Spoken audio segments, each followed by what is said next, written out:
my pen. Hello, everybody. Welcome to the next session on the live stage. My name is Marisol Grandon. I'm the CEO of a small communications company called Untold Stories.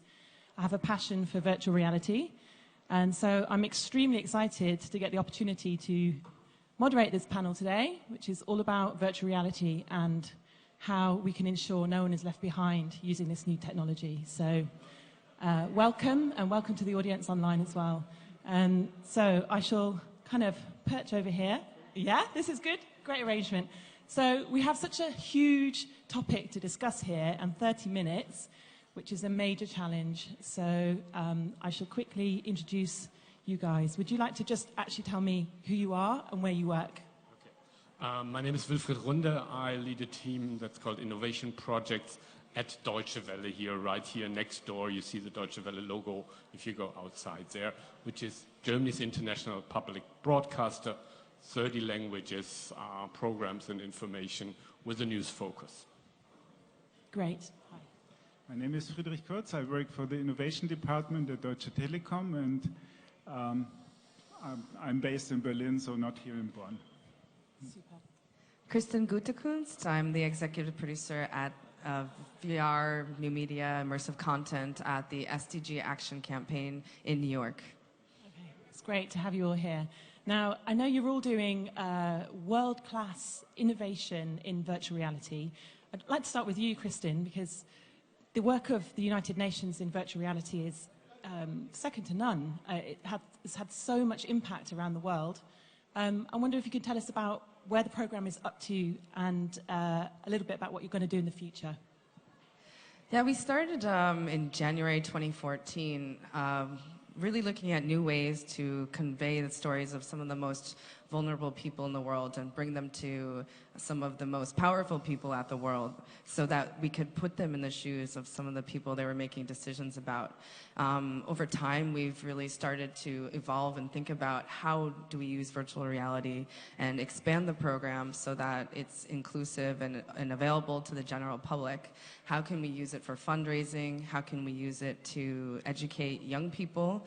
How can we use it as a tool for discussions and policy? It's great that we're here so that people can come to the virtual reality zone and actually step into the shoes of the people that they are now thinking about and trying to innovate about how they approach these groups and include them in the way they make decisions. So we're really looking at the next phase, which is impact and distribution. So it's exciting. Sure, that's amazing. So distribution is a really key factor when you're talking about virtual reality, because obviously there are so many different platforms that you can view this content, different hardware. Why is distribution important, do you think? Well, we're still in the beginning of virtual reality, so everyone thinks, oh, I need a headset, but actually that's not true. YouTube has YouTube 360, Facebook has Facebook 360. There's a $10 Google Cardboard that you can pair with any smartphone and any app, so that it is actually available to the general public. It's just a matter of making them feel comfortable and making enough content so that people want to keep coming back and actually viewing it on a regular basis. That's kind of the challenges that we're having now in this field, I would say. Sure. And Friedrich, would you like to tell us about what you've been doing at Deutsche Telekom? Right, so we wanted to do something in the innovative sector and look into VR as well, and also in augmented reality. And we thought of, so basically Christian von Ravenloh, heading the innovation department of Deutsche Telekom, he had the idea to do something good and to actually help the people who need it most right now. And so we tried to develop an app that is now in beta and that you can look at the VR zone as well, to help people and refugees especially to learn language and social skills with the help of these new technologies. Right? And this is where we thought, because what we saw in Germany is like this 1 million refugees, what sounds a lot, but given there are 30 million worldwide, it's not such a big number. But what we saw is if a wave like that comes over a country, and even if it's such a rich country like Germany it is, then there are not enough teachers, for instance, right, to learn the language. There is enough money, but not enough teachers. And this is a perfect fit for technology, actually, because this is where you can scale up unlimited and help people really coming here and integrating into the society. Sure, I had a look at it yesterday, and I don't know if you've seen the demonstration going on in the VR lounge. It's worth a look. I haven't seen anything that tries to do translation and teaching in quite that way. So it's a really valuable experience, and go check it out. So, I forgot your name. Wilfried, would you like to tell me about what you've been doing at Deutsche Welle? Yeah. Yeah, we of course have a slightly different angle on the technology. We're looking at it.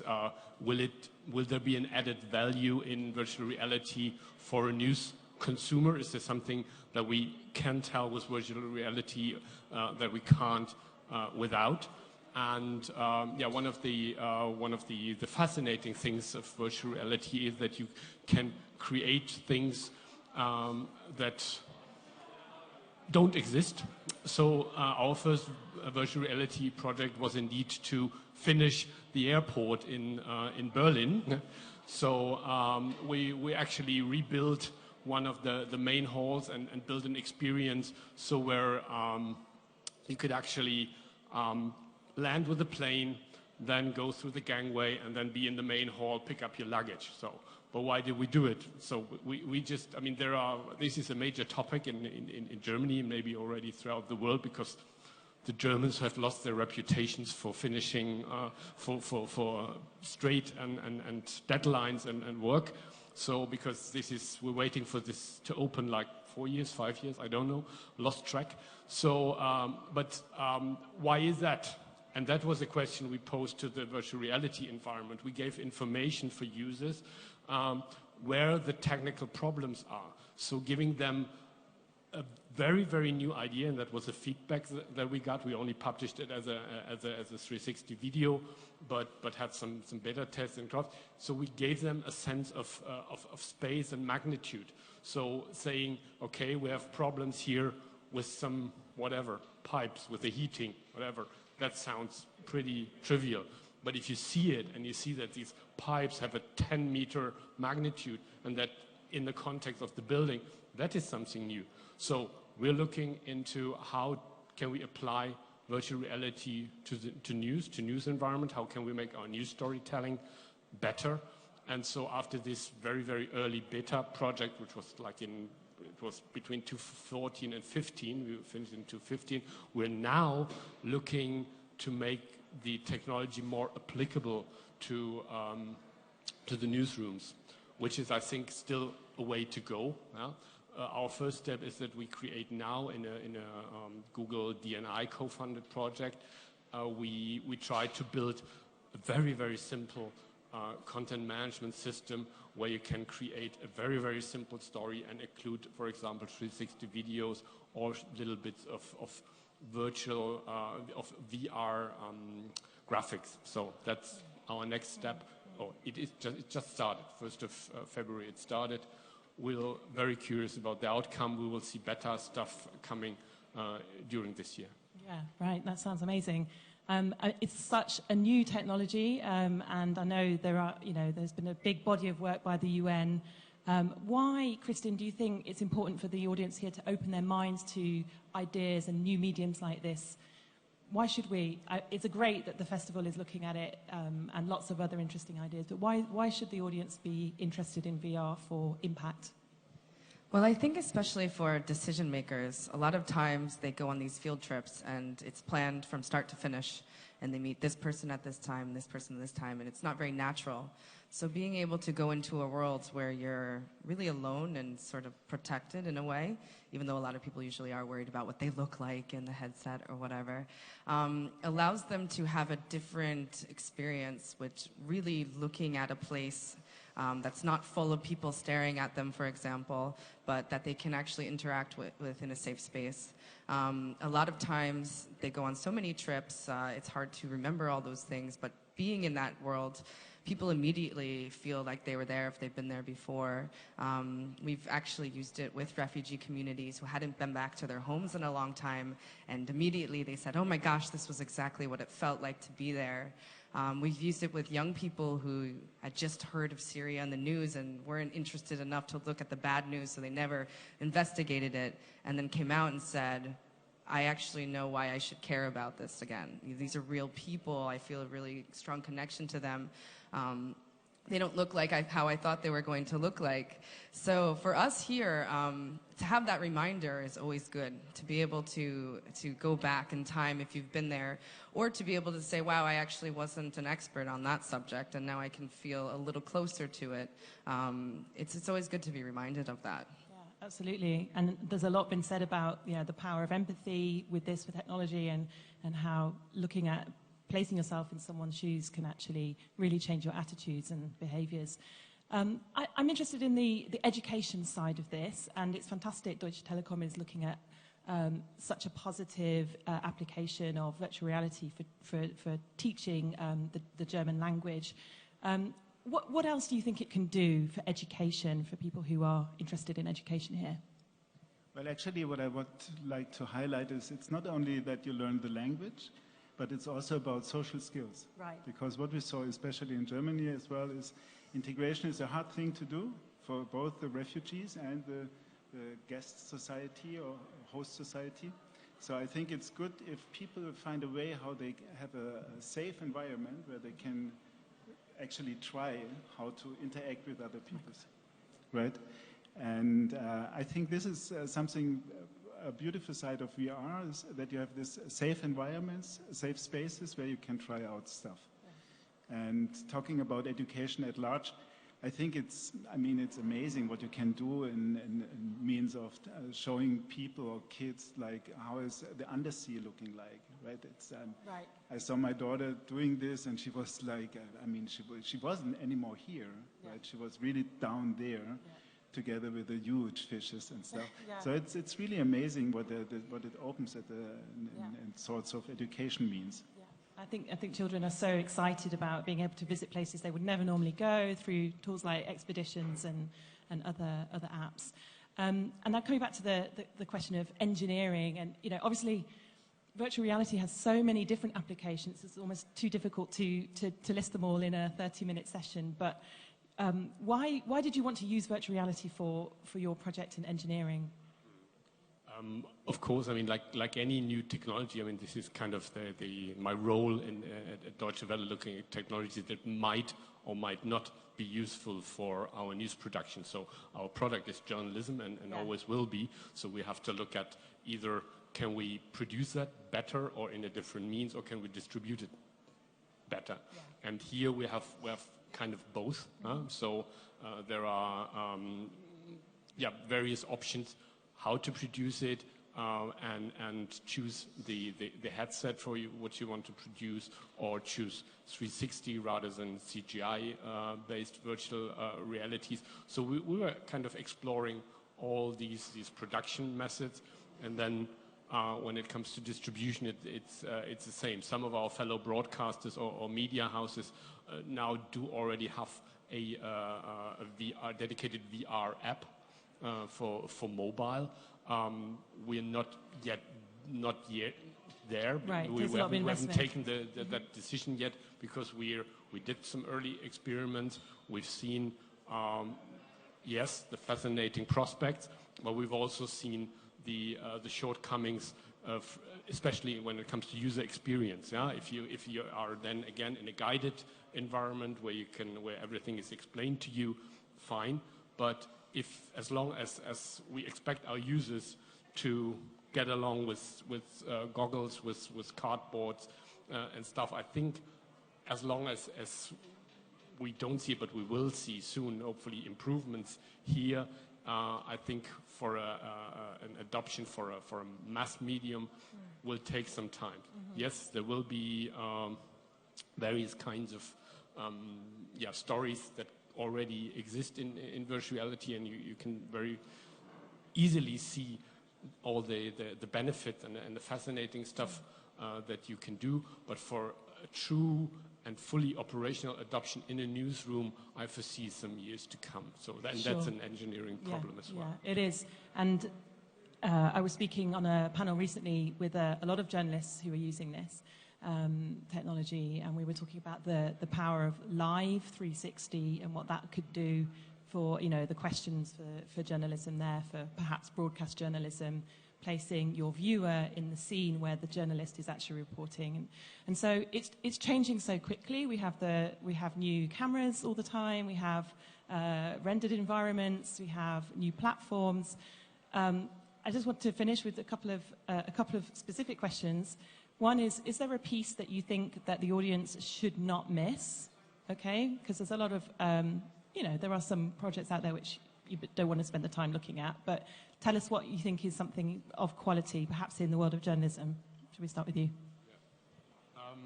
I think, but this is an obvious example. It won an Emmy. It's Clouds over Sidra, the refugee camp. It's still in an early stage in terms of VR and 360, but it's a gripping story. Then the BBC has done curiously an animated story which is called We Wait, yes, which is a lifeboat crossing the Mediterranean. It's animated, but I mean, me personally, I've never been that moved by an animated feature. But then again, on a more, say, on a more commodity level in terms of journalism, there's a very nice piece from the Spanish broadcaster RTVE that have covered part of their Olympics in VR, where you get, and here is the added value, information on sports that you may have just viewed but never understood. Like, I need that. Yeah. For cricket, for maybe? example. Yeah. So because here you have a virtual reality environment, and there was a clear added value, very nicely done. Very nice. Yeah. Yeah. Well, that's 3 for the price of 1. So yeah. So would you like to tell us a piece that you think the audience shouldn't miss in this world? So actually, I think what you did, the UNVR, this is something nobody should miss, because I think it's so touching and it's so immersive at the same time. Yeah. And more There's on an the app, right? on UNVR. the, You can see it on the app. Right. On the leisure side, I would recommend the VR experience of Cirque du Soleil. It's a very nice piece. So this is also, it shows also how far it can go, and I haven't seen that. And obviously there's so much in common with the world of theatre, with virtual reality, because you can choose where to look, of course. Kristin, is there anything that catches your eye out there which everyone should see? Well, I'll just do a shameless plug for UNVR as well, but with an added caveat that it's really exciting that many of the agencies are coming together to work together on this. It's one of, you know, we get criticized at the UN for being divided, and this is one of the best examples of how we're all working together, not just to produce films, but also to use the films for impact. And so UNVR is going to have many films coming into the pipeline from all these different agencies, so keep your eye on it to see what's coming up next. But we have a bunch that are featured in the zone here, which aren't even released yet. So they will be coming out in the next few weeks, 2 months. So that's really exciting for us. Amazing. So exclusives to be seen in the VR lounge, right next to the restaurant. Okay, I think we have a couple of minutes, so we can finish with some questions. Probably 1 or 2. Anyone have a question for the panel? None? None at all? Sure. Hi. Do you want to tell us your name? Hi. Hello. My name is, I don't want to be in front of the camera. My name is Mariana. I work for the UN Climate Change Secretariat next door. I find it super interesting, the experience of the virtual reality lounge. What I feel missing is the context a little bit, because you get directly immersed into the refugee camp or the Gaza people suffering about their situation. But I am missing a bit of the context of what the UN, for example, the different agencies that are doing a lot on those specific conflicts are doing relating to the SDGs. So maybe it's a question for Kristin. How do we give the context to the user? Either they are just the man in the street or the policymakers. Thank you. Yeah, I actually agree with you a lot. We purposefully tried to make the films very accessible and not hit you over the head with facts and figures, so that it was almost tricking the viewer into learning about something and giving them, a little bit of incentive to go learn about it.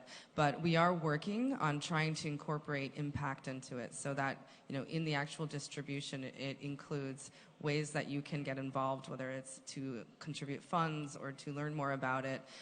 We do a lot of combining VR with different mediums. So in workshops in classrooms, for example, or with other media so that you can actually have live conversations with refugees so that you can have that context of standing in their shoes and then also being able to discuss it and learn about it. I do think it's so great for guided discussions with young people and with journalists, for example, or with experts so that you can have all sides of the stories. But that's when it's strongest, I think.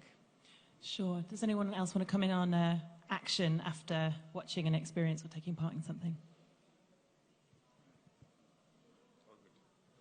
It's all good. Okay, good. Thank you for your question. I was on a panel about fundraising the other day, and yeah, I got you. Yeah, and it is the next frontier. Really is okay. Once you've raised the empathy, what can you do next? And there are people experimenting with that. Maybe then just because that I kind of it slipped my mind because that would be providing the context. Yeah, that again could be a very well-defined connection to journalism, because you could also use just an element of your storytelling, like you now have an online article or anything browsable, and have that specific fraction of the story in a more immersive content, so you understand things better.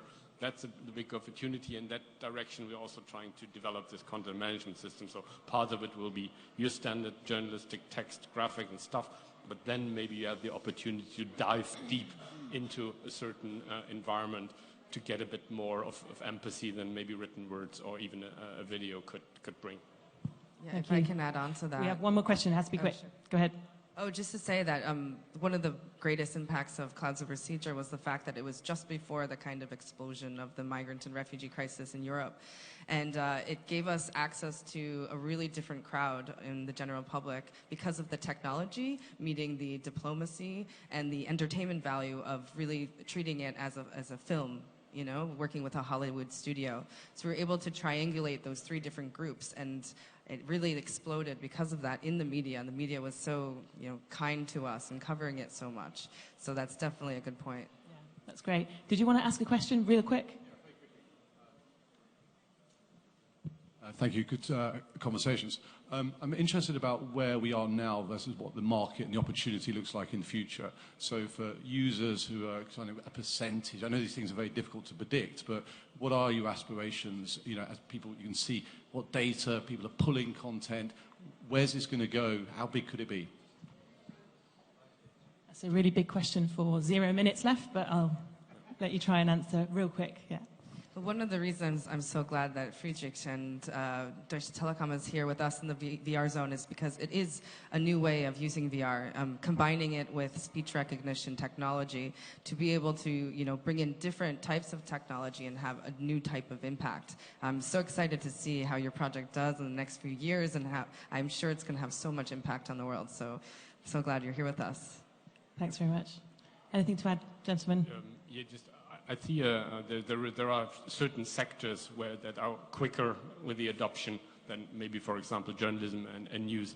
It's definitely already there and fully fledged in everything games related. People that play virtual reality games will never go back into that environment. Another recommendation, the Star Wars for the Sony PlayStation is really just mind-blowing. But it's not a journalistic product, but a game. But here it's still there. Go to the biggest Gamecom in 80% is VR now, at least in terms of demos. But then there is kind of a slower adoption curve. And as I said, as long as we have the user experience with the goggles, that is still, I think, the biggest obstacle. So I predict like 3 to 5 years. So. Okay, yeah. So there's still a barrier there, but this is perhaps a stepping stone to another world of interfaces. Well, thank you so much, panel. That was really, really interesting. And do come and ask questions after. it's really, I'm so interested in this topic, as you can tell, but it's Thanks so a wonderful... much to Marisol for being our moderator, and she does amazing work herself. Okay, so thank you, Kristin. Thanks for jumping in, yeah. All right, cheers.